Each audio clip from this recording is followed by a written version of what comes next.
Bonjour à chacun et à chacune. Nous continuons aujourd'hui dans le chapitre 22 du livre des Proverbes à partir du verset 17 jusqu'au chapitre 23, verset 14. Comme je vous le disais il y a 2 jours, à partir du verset 17, vous avez remarqué, le ton change.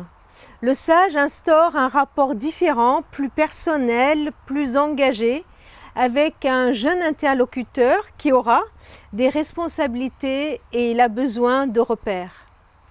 On voit ce sage patient, persévérant, pour expliquer, pour tenter de persuader.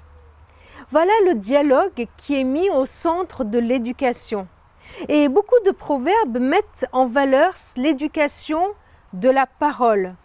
Le mensonge est la racine de la violence, tandis que la parole vraie fonde l'harmonie des relations entre les hommes. Persévérance, insistance de l'éducateur. De quoi nous interroger, non? Dans ce monde désabusé qui nous entoure, eh bien, nous ne sommes pas aidés toujours pour être persuadés du caractère unique et précieux de l'expérience que nous avons à transmettre. Ces textes nous rappellent le besoin de l'enfant d'avoir en face de lui un adulte convaincu, dont l'amour se traduit par une présence constante, douce, autant que ferme. Dans ce chapitre que nous avons lu, nous voyons que le dialogue n'exclut pas les corrections.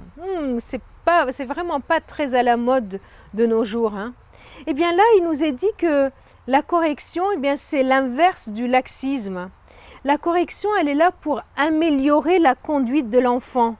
Et de l'autre côté, le laxisme se traduit par un esprit de défaite, de renoncement, une sorte même de mépris de l'espérance qu'on peut avoir dans la conduite de l'enfant, dans un enfant qui peut changer, qui peut évoluer. Enfin, la finalité de l'éducation, selon ce chapitre, est d'aider cet enfant à devenir pleinement lui-même, de lui permettre d'accéder à la vérité, verset 21. Cette vérité pour les lecteurs du Nouveau Testament renvoie bien sûr à la personne même du Christ. Et le verset 19 traduit cette urgence de la transmission, en particulier de la connaissance de Dieu, de l'éveil à la foi. L'éducation est la première des responsabilités pour celui qui a un enfant. On ne peut pas garder pour soi le secret de la vie. Le verset 19 nous dit « Je désire que tu places ta confiance dans le Seigneur. C'est pourquoi je vais te les faire connaître à toi aussi. » Voilà le but de l'éducation, que l'enfant place sa confiance en Dieu. Comment? En lui faisant connaître la vérité, en ne la cachant pas, en étant un exemple de persévérance.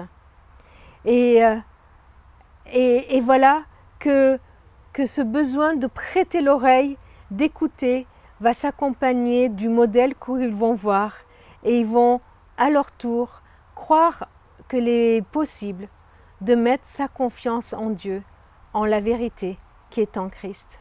Je vous invite à prier. Seigneur, dans notre monde où la vérité n'est plus cherchée, mais trouvée par-ci par-là en nous-mêmes, je te prie de nous aider, d'aider les parents que nous sommes à être convaincus que c'est toi la vérité, que c'est toi qui est le besoin premier de nos enfants. Donne-nous la sagesse, l'amour, la persévérance pour le transmettre à nos enfants.